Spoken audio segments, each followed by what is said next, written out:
Good morning friends. आज अशोक के बृहद शिलालेख पढ़ेंगे हम। इस क्रम में हम चतुर्दश शिलालेख का प्रथम लेख, जिसका संस्करण सहबाज घड़ी है, पढ़ेंगे आज। पहले हम मूल पाठ देखते हैं। आप लोगों को दिख रहा होगा मूल पाठ, आप लोग भी अपने मन में पढ़ सकते हैं।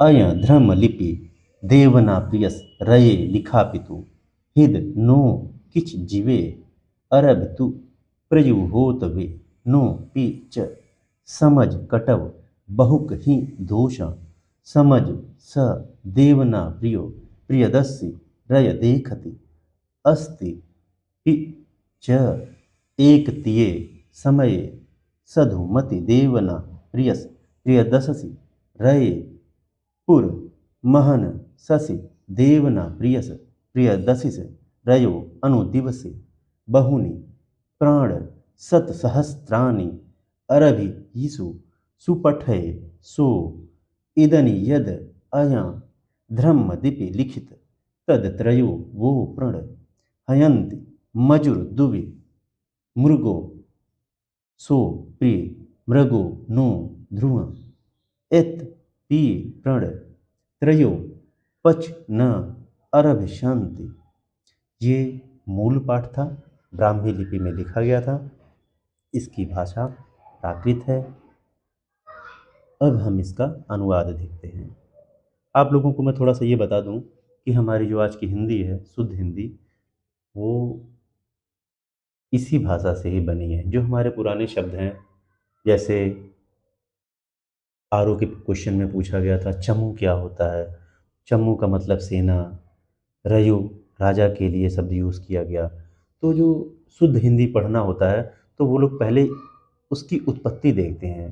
तो उत्पत्ति इसी ब्राह्मी लिपि से हुई है। तो प्राचीन काल के अभिलेखों में बहुत सारे जो शब्द होते हैं वो समीक्षा अधिकारी में या दूसरे प्रश्नों दूसरे कम्पिटिटिव एग्ज़ाम्स में पूछे जाते रहते हैं। तो इसको ध्यान से आप लोग पढ़ा करें तो आपको काफ़ी फ़ायदा मिलेगा हिंदी समझने के लिए। अनुवाद हम देखते हैं। यह धर्म लिपि देवों के प्रिय प्रियदर्शी राजा के द्वारा लिखवाई गई। यहाँ कोई जीव मारकर होम न किया जाए। इसका मतलब है कि यज्ञ के लिए किसी भी जीव का बलिदान नहीं करना चाहिए। किंतु देवों के प्रिय प्रियदर्शी राजा से अच्छे या श्रेष्ठ माने गए कतिपय समाज भी हैं।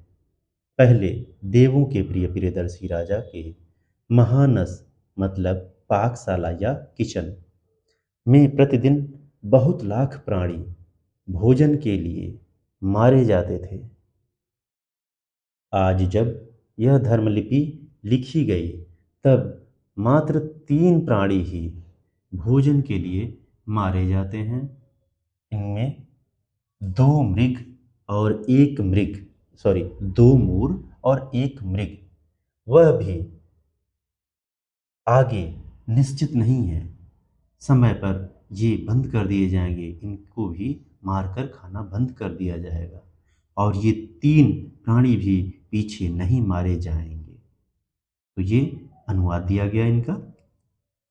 इसमें सबसे पहले मैं आपको बताना चाहूँगा कि देवना प्रिय जो शब्द है इसका अर्थ है देवताओं का प्यारा। ईसा पूर्व के काल में महाराजाओं की ये आदर सूचक उपाधि थी। जनता देवताओं में कुछ ज़्यादा ही विश्वास करती थी।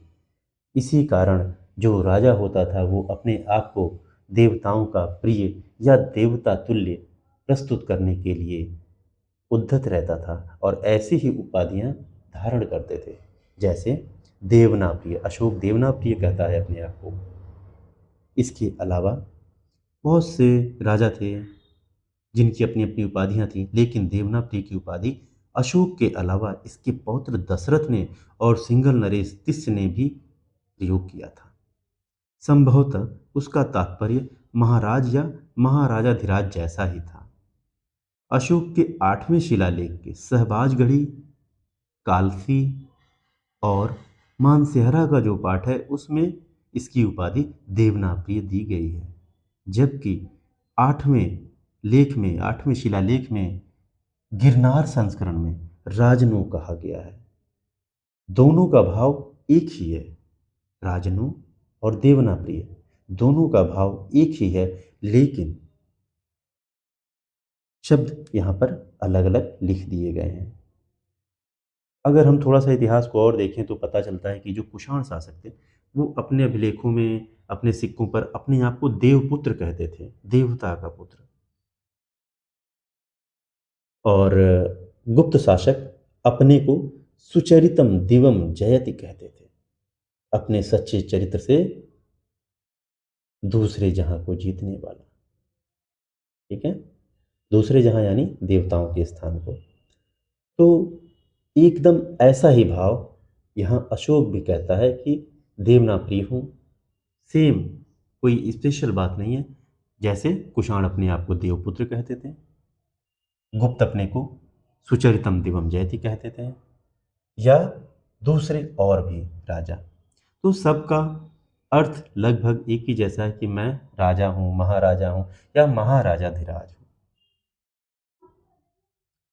तो दोस्तों, आज का ये हमारा लेक्चर यहीं हम रोकते हैं। हमने लास्ट टर्न पर एक क्वेश्चन पूछा था। क्वेश्चन क्या था कि A.L. बाशम की दूसरी पुस्तक का नाम क्या है। मैंने बताया था एक पुस्तक का नाम आजीवकाश, और आपके लिए काम था कि दूसरी पुस्तक कौन सी है। तो दूसरी पुस्तक थी वंडर दैट वाज इंडिया। ठीक है, आज का हमारा प्रश्न ये है कि अशोक जो है उनकी मूर्ति कहाँ से उत्खनन में प्राप्त की गई थी, जिस पर एक छोटा सा लेख लिखा हुआ है, रानयुग अशोक। आपको बताना है, जिसको जवाब पता है वो कमेंट्स बॉक्स में लिख कर भेज सकता है। थैंक यू दोस्तों।